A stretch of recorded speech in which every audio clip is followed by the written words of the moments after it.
Hi, everyone. This is the acyuta-bhava from Nightlight Astrology, and today I'm hanging out with my friend Kat. Kat has a really cool podcast that I like called the creativeintrovert.com. She helps me with my social media. She's been in my classes, and today she's going to help me field some questions that have come in from all of you about my upcoming class on horary astrology. So thanks for being here, Kat. Yeah, you're welcome. Yeah, looking forward to talking about horary.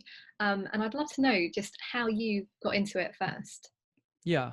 Well, for those who don't know, horary is a form of astrology. It's one of the traditional branches of astrology. There's natal astrology, study of birth charts. There's mundane astrology, the study of nations and big collective events. There's electional astrology, which is the study of when to start something or what kind of results you'll get if you start something at a particular time. The best time to have a surgery, that would be like electional. There's medical. And then there's also horary. And horary is, the word horary basically means of the hour, or more like, I think of it also as pertaining to the moment. And what happens is a person asks a specific outcome oriented predictive question. For example, I got one recently from someone whose cat was sick and they wondered if their cat would get better. So the question is, will my cat recover? Uh, at the moment that I receive that question in my inbox, right, I take the timestamp and I cast a chart, like it's a birth chart for that question. And the chart is cast from my location as the reader. And then there are a series of techniques that are used, and like a methodology that's used in order to ascertain the answer to that question and say, yes, your cat will get better, or maybe no, your cat may die, or something like that. The cat did get better in this situation, so it was a good one. But this form of astrology was we think could have been around as early as the roots or dawn of Hellenistic astrology, but it really, the bulk of the textbooks and methods that we see being developed and its sort of heyday comes about more in the medieval era of astrology, and it seems to have been developed quite a bit by Indian, sort of Persian, Arabic astrologers, and then into eventually like medieval Europe, where you have great astrologers like William Lilly, who was a very famous horary astrologer and did things like predicted the Great Fire of London, if I remember correctly, and some other ones. But um, so the horary is a specific form of astrology, and I really didn't even know what it was until I gave a talk at an astrological like society, sort of like a gathering, and uh, there was a practitioner there who took an interest in my work, and he asked me if I would like to trade a natal reading for a horary reading. And I had never heard of it, so I asked him what it was first, because I was like, a lot of people want to trade. I get really nice trade offers from people. Don't get me wrong, but a lot of times people are like, I'll trade you some sticks and rocks that I've made for for a reading or something, and I'm like, no thanks, Not, or not a whatever. good deal. Yeah. So no offense. So, and then you know I was like, yeah, sure, this sounds really interesting. So I asked him, my question was whether or not I would be able to, make a full-time career out of astrology. And this was when I was first starting. And, basically I was living with my girlfriend, but who's now my wife, but I was, unsure as to whether or not astrology was going to be viable in terms of like supporting a family or whatever. And so I asked him this question, and he said yes, and explained the methodology to me, and I was just completely hooked. I thought it was so eloquent, it was so beautiful, it was so unlike any other form of astrology that I'd ever seen. And it could do really cool things like, locate missing animals, or it could predict very specifically whether or not a person would get into the school of their choice, or, how someone's surgery would go, or like just, and so I just got into it. He was my first, he ended up becoming my first teacher, and he ended up doing my wedding too. He was an Episcopal priest. So a really cool Episcopal priest. Anyway, so then gradually I found more teachers and classes, and have been studying it. And just a few years ago, I finally opened up horary astrology readings for sale after pretty much about 5 years worth of studying it. And I'm still studying. Actually still in an apprenticeship with a teacher. So that's kind of how it opened up in my life. I just became more and more interested in it, and just it's easily my favorite form of astrology, because it's like every chart you get is like this it's just such a riddle. It's like a riddle of the Sphinx that you're sitting there with trying to decode. And when you finally get it, when you finally sort of break through and get the answer, it's just like, wow, that was so cool. So it kind of hooks you in that regard. It really stimulates the problem solving symbolic mind. Yeah, like I've heard you talk about astrology as well, a language, and that the sky is speaking. But you really get a sense of that, what it sounds like with a horary. Like when I've watched you do your readings on YouTube, it's like, oh, I really understand that this is a living thing that you're kind of communicating with. Yeah. Um, yeah, and just it seems to be also like the most far-fetched form of astrology. Like when I've tried to tell friends who don't know a lot about astrology, like, you can do what? Like that, I was on the fence before, but this is really out there. Why do you think it's not more popular or more well known now? Yeah, I mean, first of all, it's not as well known because it's very difficult. So it is in my opinion, it's the most difficult form of astrology to become really good at, because there's a really clear demarcation in horror. You either got it right or you got it wrong. It's not like a form of psychological counseling or a form of natal astrology where you're reading symbols and oftentimes you're working on understanding their meaning with your client, and there's a dialogue and it's very therapeutic. Of course, there's a really great predictive element to natal astrology as well. Predicting when things are going to happen in their life really accurately. But still, the participation in the meaning of such events is it allows for the astrologer to not have such clear marks of success or failure. And in fact, in natal astrology, I encourage my students not to think in terms of success or failure really when you're reading a chart so much. um, but in horary, that's what it is. It's like you either got it right or you got it wrong. And so there's a little bit more at stake. There is an answer that you're trying to ascertain. These are, a lot of these questions are yes or no questions. They're, will I get the job, will she call me back, or whatever. And you either get it right or you get it wrong.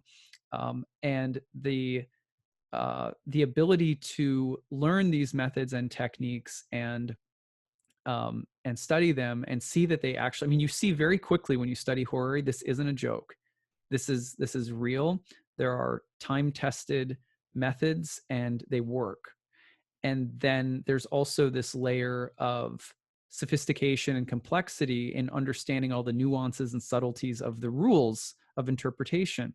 And so for that reason, it's just like, it's not going to be attractive to a lot of people because it's a higher level of technical astrology. But for people who have that kind of patience and really want to learn a very unique skill, I think it's really appealing. So there's not a lot of horary astrologers. So it's like, there's a ton of people that read birth charts and tell you something about your personality, which is cool. So it becomes more widely known, and it's easier to learn. There's not as many horary astrologers, and it's a really hard thing to learn. Yeah. And what are some of the challenges that people face when they start, let's say they have already been studying with you, maybe your first, second year course, and they start learning this? What are some of the key challenges that come up? Well, there's a number of them. I mean, first of all, this class can be, I say it's really difficult, but also the Oracle gives you, like, throws you bones. It's like, there'll be a moment where early on, you'll get charts that are like, wow, that was so cool, so mind blowing, and I got it right. And that happens early on and encourages you. So I tell people, like, within the first few months of the program, there are going to be charts that you see in class and charts that you work on your own where you can very clearly see the methods working and you can very clearly see how the prediction is made. And it gives you this sense that, like, this is amazing and I really want to learn how to do this. But then as you go along, it's there are real challenges that come where you really question your ability to do it. You are afraid about making a bad prediction or making an incorrect prediction. You're afraid of putting yourself out there. You have to learn how to delicately handle the art of giving the prediction to someone. So there's a lot of, like, it's heavier stuff. I mean, when people ask questions about their fate, it's heavy. Like, I had someone recently whose wife was very sick, and he said, I just want to know if she's going to die. And the answer was yes. And she did die. And it was, the doctors were saying she could have had up to another 10 years to live. And he said, I just feel like it's coming soon. I just want to know because it's just really eating at me. So in a question like that, that's an appropriate way of looking at death, for example, in horary. And there's all sorts of parameters that we learn in ethics for communicating in situations like that. And yeah, so it's something that, emotionally, spiritually, psychologically, it's more, the stakes are a little higher. But I find that facing those fears and working through those issues and learning this beautiful language, it's very humbling, and it's very transformative. And I think it's not just about like learning to be a really cool predictive astrologer. It's what it does to you to work on these kinds of questions and face your fears and limitations as you're learning this more difficult these difficult methods. Yeah, it definitely doesn't sound like a frivolous thing, especially when you're reading for other people as well. Yeah, yeah. And you almost never read live for a person like this. It'll be correspondence based because it's more of a research. I mean, like you'll sit, like when I'm doing a horror reading, I'm sitting and I'm looking at the screen sometimes for just half an hour, just literally like you're looking at one of those kiosks in the mall that they used to have with the 3D images, and you'd have to stare at them and it just looked like a bunch of dots, and then suddenly an elephant would come out. And that's what horary is like too. So it's really a contemplative art form. It's not something you do with a person off the cuff. You've sat with a chart, you've run a bunch of different options for how to read it, and then eventually you've made a judgment. And those kinds of experiences are what we also bring into the classroom. So people bring the horaries into class that they've been working on, and we help you figure out how you got it right or how you got it wrong, how to deliver that, if that judgment, if it was a difficult one to a client, how to communicate that in a way that is not going to harm someone or what have you. So yeah, and people always ask, what's the purpose of horary? Like, why do it? And the general reading of the general need for prediction in astrology in general is that people are really anxious about the future. Sometimes, understandably, other times it's more neurotic. Astrologers have always been charged with the task of helping people understand the future, specifically so that they can come to realize that our sense of peace, our sense of control really lies within our ability to be present in the moment. And it seems like a weird thing to do prediction as a way of helping a person realize that. But when a person sees that astrology is accurate, they start saying, oh, there's a higher divine intelligence behind things. And if the future is in a sense not entirely in my control, some of it may be, but some of it isn't, then maybe I need to be thinking about a different way of you know a different approach to finding like peace in my life. And astrology is, in a sense, it's a kind of medicine that helps people get there by kind of awakening them to the larger laws of the cosmos and their actual place in that cosmos. Yeah, uncertainty is something that we all struggle with. No human prefers uncertainty to certainty. And I think, yeah, like you said, it provides a really peaceful lens to look at your fate. Yeah, and So, all, yeah. all dependent upon the ability of the astrologer to communicate it in a way that is also helping a person accept their destiny. So what about some prerequisites before taking the course? What do we need to know? Yeah, I mean, ideally, person has taken, my first year class at least, but there also, my horary class is more wide open to people than my second year classes. And that's because as long as you have an understanding of essential dignities, which planets are in their domiciles, their exaltations, their detriments, their falls, if you understand what a bound or term ruler is, a triplicity ruler, stuff like that, you just have an understanding of the language of dignities, a knowledge of houses, signs, and aspects, and you you have that already, some understanding of that, you can jump into my horary class.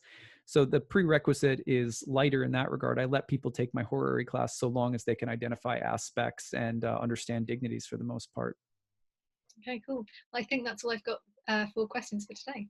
Yeah, well, thank you. And for those of you who have any more questions about horary astrology, there's lots of demos. If you go back in my library to look at demos of horary charts, I'll probably try to throw another one out here with this video in the next week or two. And You can always email me though at info@nightlightastrology.com. If you want to register, again, the early bird rate is in effect now. You save $500. There's a tuition plan you can stretch out over 12 months.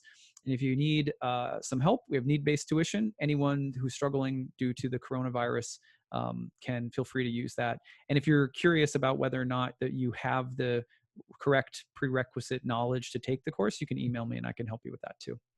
So thanks, Kat, for helping me talk about horary today. And I hope to see some of you guys in class soon. Okay, take it easy, everyone. Bye.